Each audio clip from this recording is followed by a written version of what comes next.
Now, joining us now to talk about what's happening today is the founder of the Good Growth Foundation. I think it's meant to be the Food Growth Foundation, and his name is Praful Nargund. Praful, good morning to you. I'm sorry we got the name wrong. You can never get the staff these days. You were right the first time. Good Growth Foundation. You are the Good Growth Foundation. So what is that exactly? So we're a campaigning think tank that is campaigning for a fair economy so growth can work for good.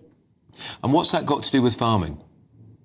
Well, look, farming is an important industry in this country. It contributes something like 13.7 billion to the UK economy. Nearly 500,000 people work in it. So it's an incredibly important part of the UK's economy.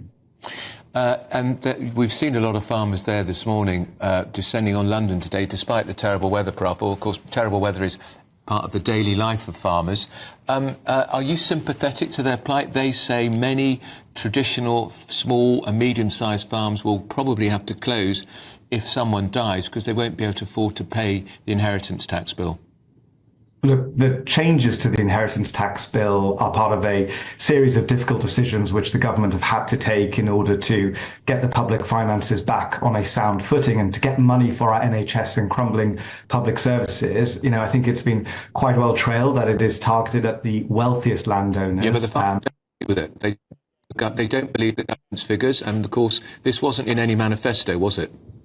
Well, look, the government's figures are that I think it's something like less than 500. Yeah, but I'm just saying to you, Praful, the farmers completely dispute those figures. The gap between the two is so vast. They say thousands and thousands of farms are impacted. The government is saying maximum 500. Somebody's not telling the truth. Well, look, I've read the government figures. They look like they're credible, so I'll stick with them. Well, why don't you believe the farmers? Praful, hang on. Why don't you believe the farmers' figures? Well, I haven't seen the basis of those figures. Well, perhaps you should. Perhaps you should before you come on here and say you believe the government's figures. Well, I think what's important here is... No, hang on. Praful, sorry. Praful, excuse me. You're accepting the government's figures. You're conceding you haven't looked at the basis of the farmers' figures, and they flatly contradict the government. So why are you taking one side when you haven't bothered to check the other side? Well, because the changes are about fairness. I mean, ultimately, this is a targeted change to taxation. It is a change in inheritance tax, which first of all only affects about 4% of households anyway, which affects the very wealthiest landowners. And it is worth saying that the relief remains incredibly generous. It's half of the usual amount for inheritance tax. The 7-year rule continues to apply. A couple that are passing on, agricultural property to their children or grandchildren could avail themselves of still up to £3 million worth of relief. So given the circumstances that we find ourselves in, an incredible crisis in public finances and public services, an era of insecurity where millions of people can't afford bills right now, let alone taxes that might be applied after death. This is a difficult decision which has had to be taken in order to fund our NHS and to get our schools. Some of these farmers, Praful, which we've been speaking to, say they're struggling already to pay their bills.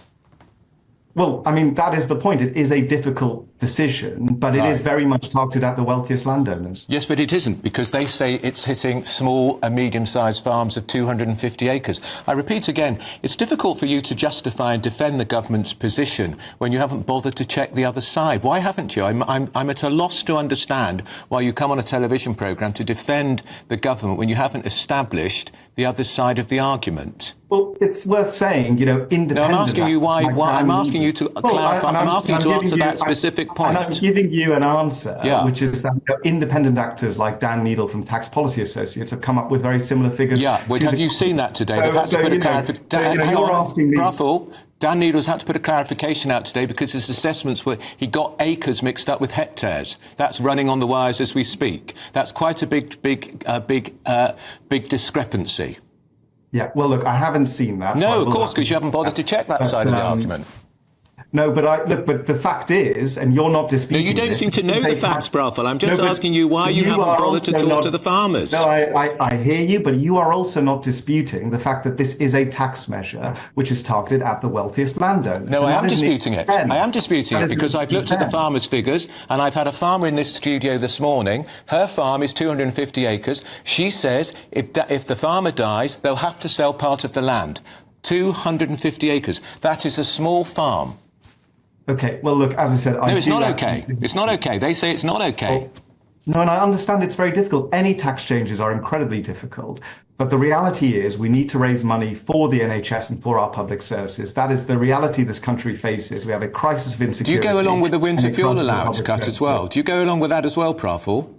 Well, I must say, look, in my role at the Good Growth Foundation, we actually undertook some polling ahead of the budget, and we asked whether people felt it was necessary to take difficult decisions like the winter fuel allowance, and actually we found quite a substantial number of people supported it, along with the other... Well, can I share with you this morning that the Scottish Labour Party has just announced it's rejecting the policy of Keir Starmer's Labour Party, and it's going to bring in a means-tested system for means testing for winter fuel allowance in Scotland if they win the next election. So that's the entire Scottish Labour Party has rejected this policy you warmly embrace, Praful. Well, look, I haven't seen the detail of that. No, of course you haven't. Come out. But so I won't comment on it. But what I will say to you is that there are a series of difficult decisions that have to be taken because there is a black hole in the public finances. Right. Is your the responsibility? I saw Victoria Atkins in the report, complaining about this change. Well, if the Tories intend to reverse this, they're going to also have to outline what they're going to cut in order to fund that reversal. Because we have an NHS in crisis, we have public services which are on their knees. And quite frankly, we run focus groups. And I heard in a focus group a woman in Derby, a voter, describing how she felt these changes to inheritance tax were actually the wealthiest paying their fair share. There is a fundamental issue of fairness here. The relief was very generous. It is still generous. It is still more generous than inheritance taxes more broadly. And there are a number of reliefs that continue to apply. So do you see how many thousands of farmers are descending on London today? If it's just 500 farms, there are tens of thousands of farmers descending on this city today. I don't think they believe you, and they certainly don't believe the Treasury. And I just wonder how close you are to the Treasury, Praful. Well, look, I'm independent. I don't work for the Treasury. Are you? Yes, I am independent. Right, because you've embraced absolutely everything this government has said so far. Well, look, I'm entitled to my opinion. Yes, of course you are, but I'm just saying, how close are you to this government, Praful? How close are you to this government? Because you've embraced everything they've said, absolutely everything so far, even the winter fuel allowance, which has caused people to be suspended from the Labour Party because they couldn't afford, they wouldn't vote for it in this new government. Yeah. Well, look, as I said, in my role at the Good Growth Foundation, we are working for that fairer economy. We want to see growth in the economy and fairness. And frankly, the UK has a structural problem, especially where public services like the NHS mean that millions can't work, means that millions are in ill health and on long waiting lists. And until we solve that, it's very hard to get prosperity back. Did you see the latest and that growth requires figures? difficult decisions. Did you see the latest growth figures, Praful, since this government got into power? Growth has collapsed, and the talk is it's because of the way the Chancellor of the Exchequer, who you seem to be such a fan of, has talked down the economy.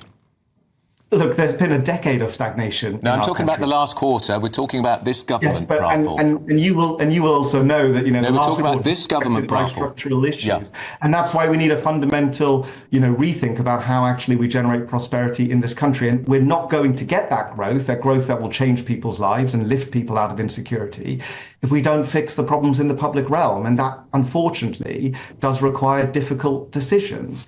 And that's why, this is one of a package of measures which were announced in the budget that will change that, alongside with family businesses, and raises the rise to national insurance contributions as well. So, it is a package of measures, but it is quite clear that this particular measure is targeted at the wealthiest families. And of course, those national insurance rises, of course, weren't in the manifesto either, Praful, were they? But Praful, we hear you. Praful Nargund, just in case you didn't realise, he's from the Good Growth Foundation, which is a new non-profit organisation, and he insists it is politically impartial.